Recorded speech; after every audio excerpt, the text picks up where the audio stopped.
Hello everybody, Mr. Google here, welcome back to another video. Today I'm going to show you guys an Intel budget PC gaming build. It's overclockable, it's unlockable, it is well capable of running most modern games.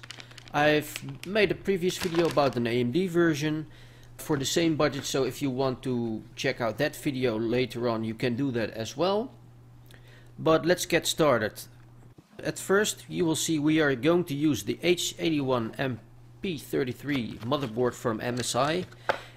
It has USB 3.0 support. It's overall a reliable motherboard, not too fancy, but it is usable to overclock the Intel Pentium processor with.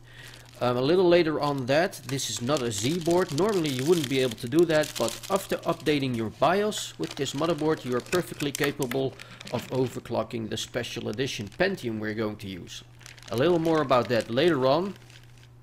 First of all, this is part 1 of the video where I just unbox the parts and discuss why we are going to use specific parts. If you want to see just the build and how to do that, you will have to check out the second video, which is coming later.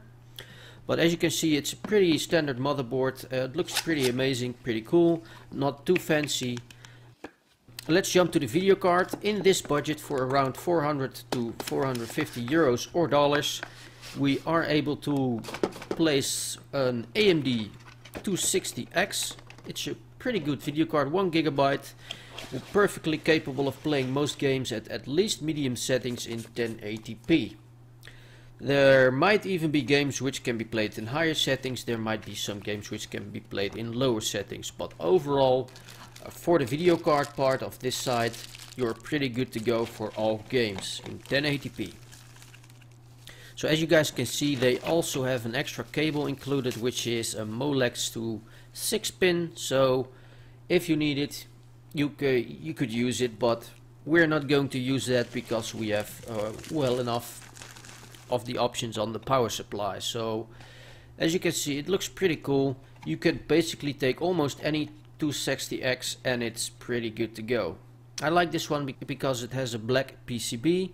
It has support for HDMI, DVI and DisplayPort. It's the single fan edition. There are probably more fancy and expensive versions out there, but regularly they will not give you that much of an advantage over a single fan edition, especially in this price segment. As you guys can see, we are going to use the Western Digital 1TB version.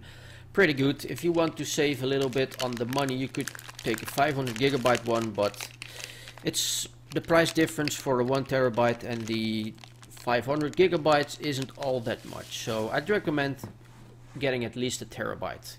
For the memory, we are going to use Crucial Ballistix Sports, 4 GB, 1600 MHz memory. Pretty okay. If you want to upgrade later on to 8 GB, you are perfectly capable of doing that, which is pretty nice to do.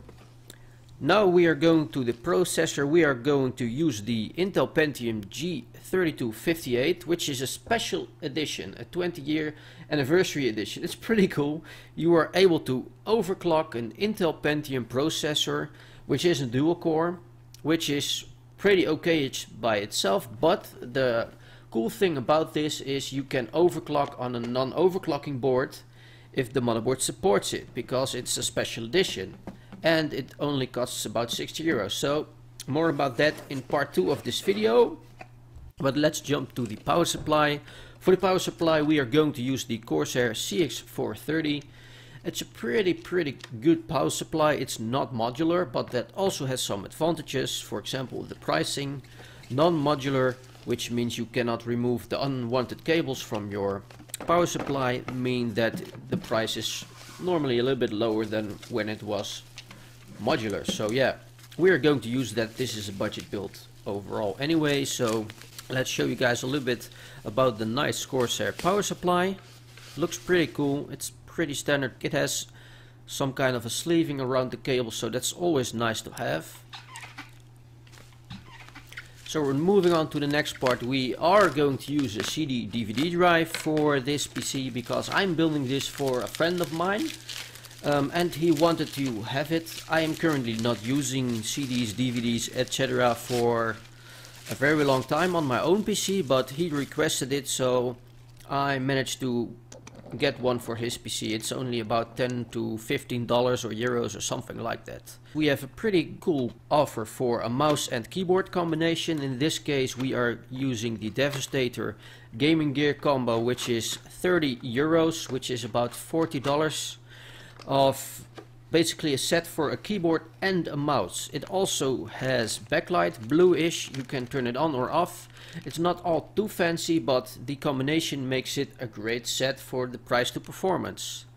For those who already noticed, I've also purchased a nice monitor for about 80 or 85 euros, which is $90 to $100.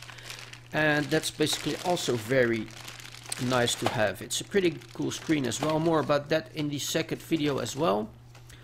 As you guys can see, the box is pretty basic. You have the keyboard, you can turn the lights on and off over there, and the mouse has some extra buttons as well. As you can see, it has side buttons, it has a scroll wheel, and you can even adjust the DPI accordingly with the middle button under your scroll wheel on the mousing. So the touching of the buttons, it feels pretty cool. It's not mechanical, it's just a rubber dome, but they did manage to give it a nice feeling overall. I'd say this is probably one of the best, if not the best, gaming gear combo deals you can get for the money, if you are able to get it in your country. And for the case, as I have also used in my previous build, the Cooler Master N300. It is about 30 euros, which is about $40, maybe even less. And the nice thing about this case is that you already have two fans included, so one in the front and one in the back.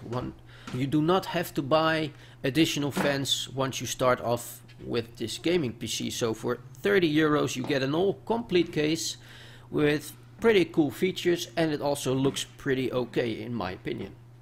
The fans alone, if you buy 2 or 3 fans, could be as expensive as this whole case. So as you can see, it also has places on the side where you can use your fans or place extra fans and stuff. It has USB 3 support on the front. We are only going to use 2 USB ports on the front, but for those who are interested, you can also use your microphone or your headphones entrance at the front of this case. We have the stuff required to build this case and attach your motherboard and all of the other good stuff, and it has some zip ties included, just like the power supply. If you want to see the second video, stay tuned for the next episode.